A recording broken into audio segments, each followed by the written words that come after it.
Welcome to Brevis Talk. The talks you are about to hear will be honest, revealing, and unfiltered. Join us as your host, Pastor Wayne Whiteside, lifts the lid of silence and has conversations about mental illness and health in the church. The goal here is simple. It is to help someone along this journey of life who is struggling. It is to tell the truth to the unsuspecting. And it is to lighten the load of a fellow traveler. This podcast is for informational purposes only and is not intended to serve as medical advice or to replace consultation with your physician or mental health professional. If you are experiencing a medical crisis, call 911 or go to the nearest emergency room. Now, here's your host, Pastor Wayne. Welcome to another Brevis Talk, as we will add today yet another tool in the toolbox as we talk about fighting mental illness. I can't stress how important it is that you cannot be passive. You must engage. You must be active. I do understand the motivational problems. When a person is depressed, you don't want to do things, but you've got to press yourself, and you've got to have a team, I would say, and we'll talk more about that in the coming days. You need a team, an accountability team that's going to help you and keep you moving and keep you to stay connected, and you absolutely need a team. Well, today our tool that we add to the toolbox is music. So many studies out about music, how powerful it is, how therapeutic it is. There's a nonprofit organization in Canada that refurbishes iPods for patients who have dementia.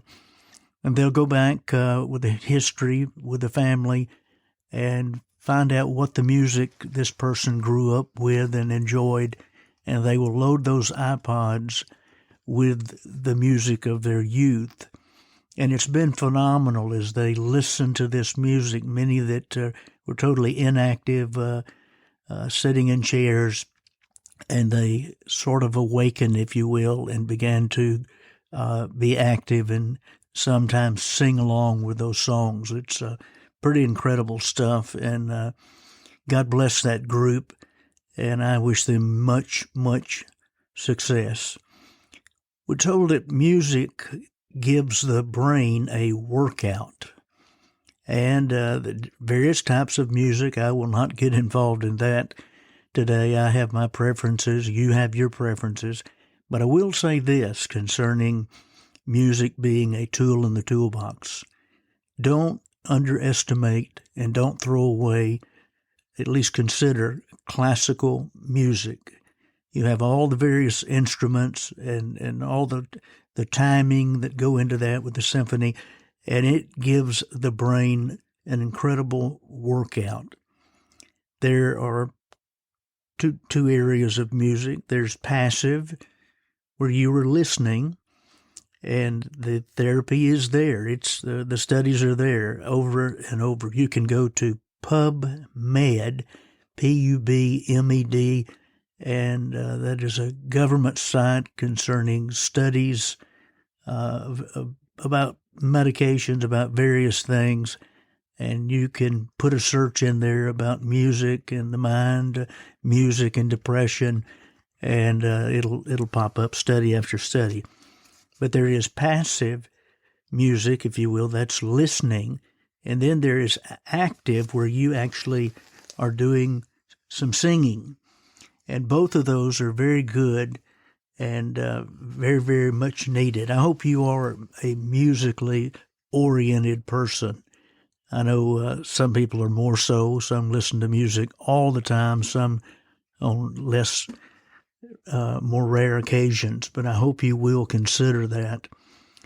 I want to tell you a story that I find interesting. I'm intrigued by this, always have been. In 1 Samuel chapter 16 of the Old Testament, we're told that King Saul had a harmful spirit that tormented him. The English Standard Version says harmful spirit, a wicked spirit, a tormenting spirit, various translations.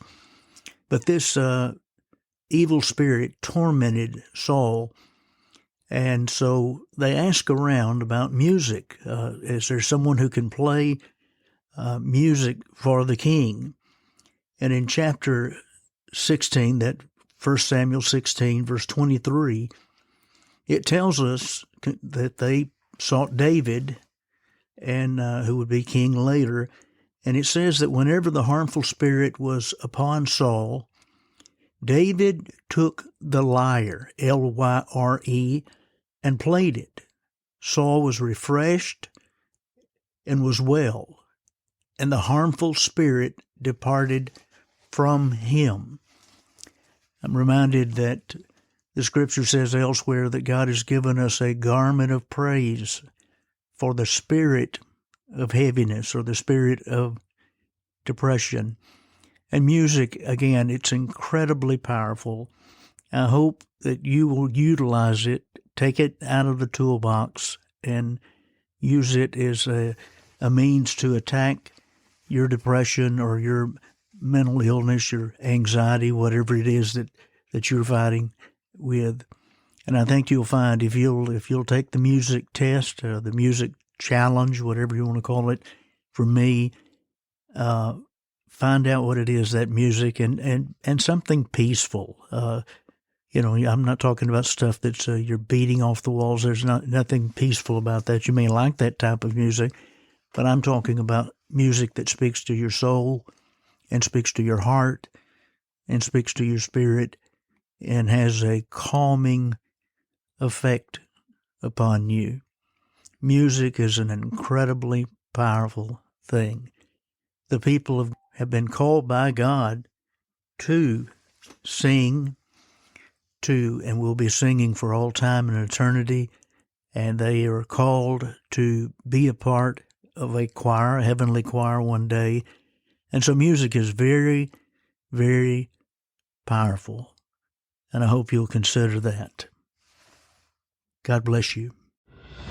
And that concludes our broadcast today. Please don't forget to subscribe to the podcast through Apple Podcasts, Spotify, Google Podcasts, or wherever you get your podcasts. Plus, check us out at our Facebook page or at brevistalk.com and take a look at our blog. And remember, be kind. Always be kind.